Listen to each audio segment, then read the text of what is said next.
Monsieur le Président, avant de commencer, j'aimerais dire que nous sommes de tout cœur avec les gens d'Utrecht et des Pays-Bas qui sont bouleversés par la nouvelle d'une fusillade survenue dans un tramway. Ça vient tout juste d'arriver, mais on sait qu'il y a des morts et des blessés. La police envisage la possibilité qu'il s'agisse d'une attaque terroriste. We stand with our Dutch friends as they grapple with the consequences of this violence. We will be reaching out to our counterparts to offer our unwavering support. Prime Minister Rutte addressed this House mere months ago, and he spoke of the close ties between our countries. Canada will be there, as we always are, for the Netherlands in the difficult days ahead. Mr. Speaker, I rise today to express Canada's deepest condolences to all those grieving in New Zealand. Just a few days ago, our friend and ally suffered the worst terrorist attack in their history, an attack motivated by Islamophobia. 50 men, women, and children murdered at prayer, dozens more injured, gunned down by a monster, a terrorist, a coward. Je me suis entretenu avec la première ministre Ardern. Je lui ai offert nos plus sincères condoléances et notre appui. Je l'ai également félicitée pour le leadership et la compassion dont elle fait preuve depuis cette tragédie. Nous partageons la douleur des parents, des frères, des sœurs et des amis des victimes qui n'ont pas eu la chance de dire au revoir à leurs proches.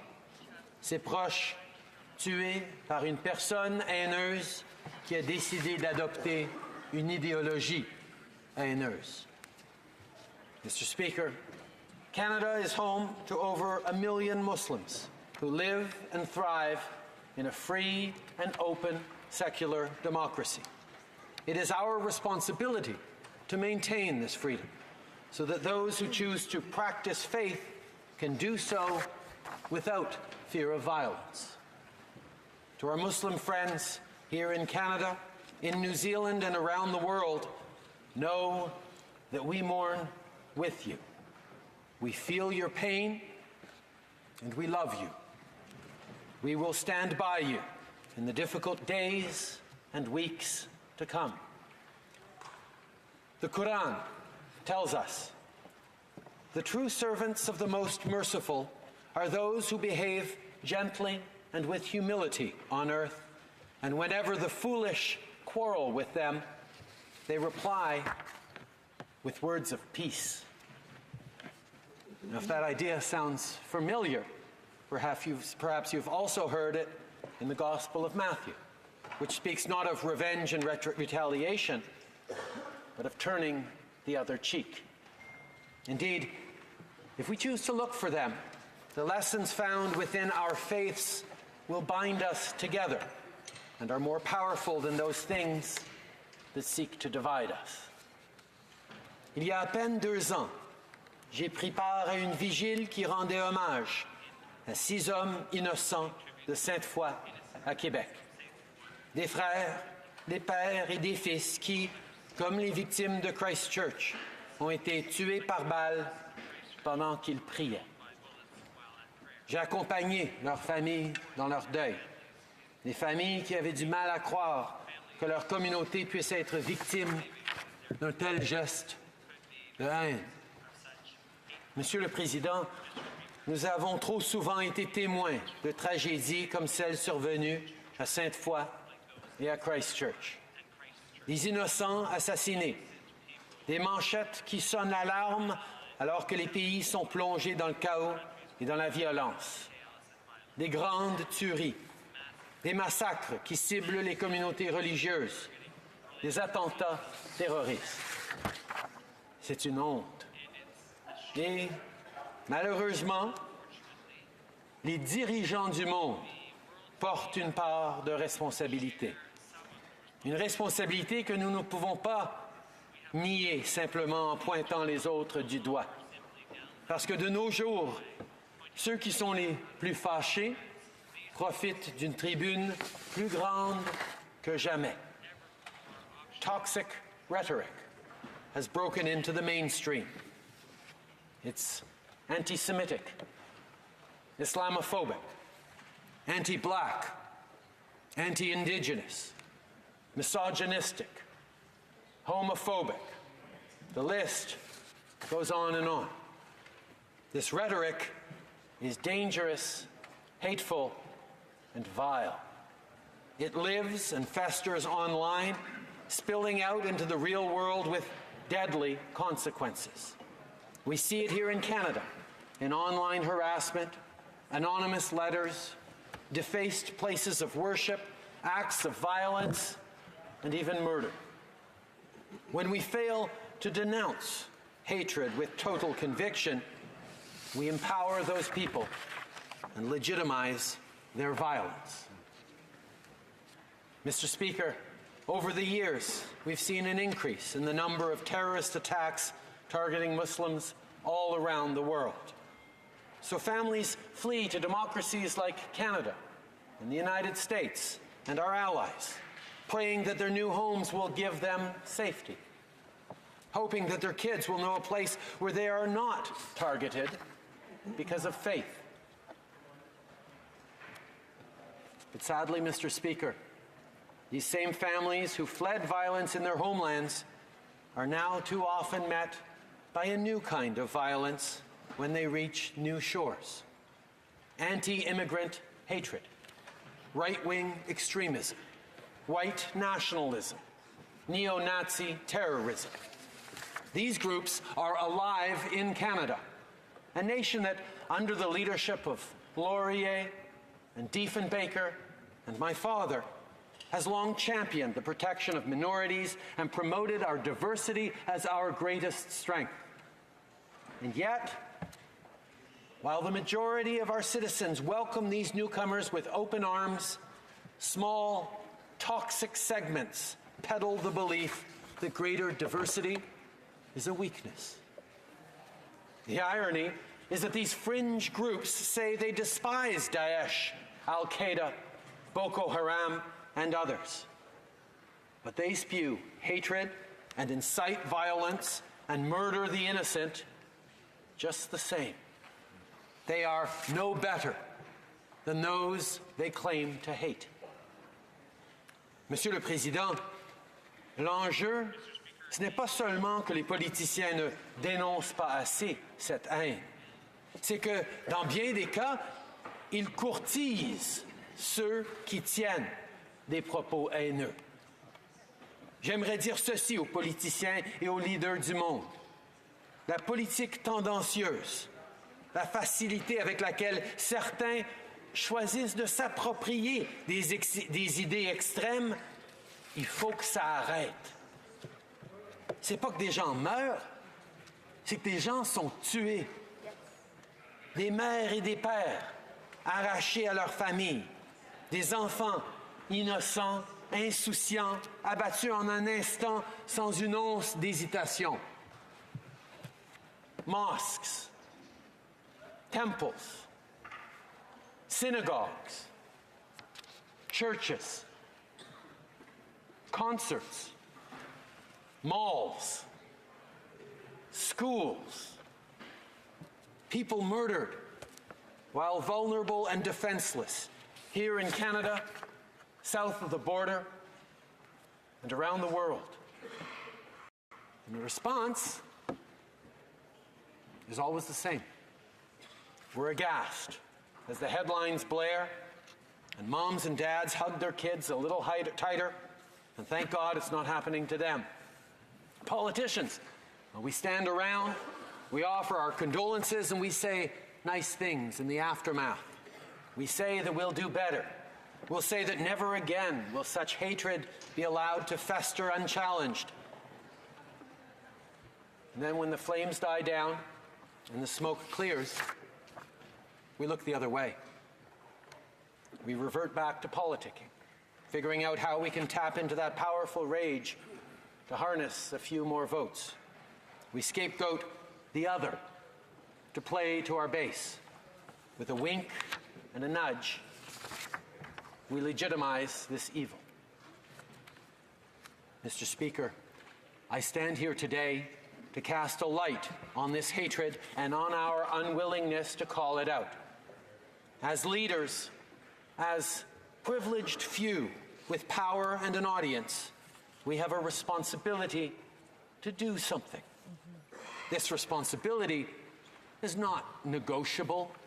It's not to be waived when it's politically convenient.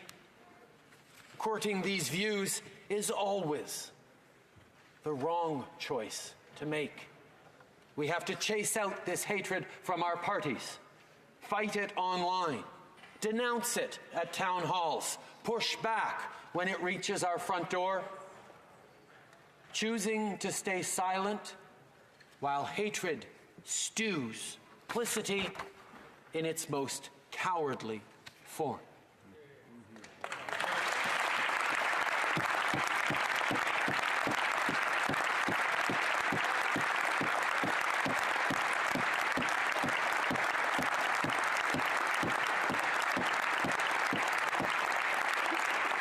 Monsieur le Président, d'une année à l'autre, d'une décennie à l'autre, on pleure la perte de ces innocents-ci dans ce pays-là et on promet de faire mieux. Mais ensuite, le cycle se répète. Les leaders décident que la haine est un sentiment qu'ils peuvent exploiter, que la colère insatiable les aidera à accéder au pouvoir. En tant que société, en tant que communauté mondiale et être humain, est-ce qu'on n'a vraiment rien appris? Pour être honnête, je suis tanné de ça. Je suis tanné d'envoyer nos pensées et nos prières. Et si moi je suis tanné, je peux à peine imaginer comment doivent se sentir ceux et celles qui sont touchés par la violence à chaque jour. People around the world are exhausted by the carnage. They reach out to console friends and neighbors when these tragedies rock their communities, incensed by their leaders' inability to take a principled stand. People come out to vigils in the hundreds, in the thousands, and plead for action. And we fall short. Our communities set an example that our leaders consistently fail to follow. After tragedies like these, politicians often say that it's not a time to talk politics, but that instead we should grieve and support the affected communities. I think that's a farce, Mr. Speaker. I think this is exactly the time to talk politics.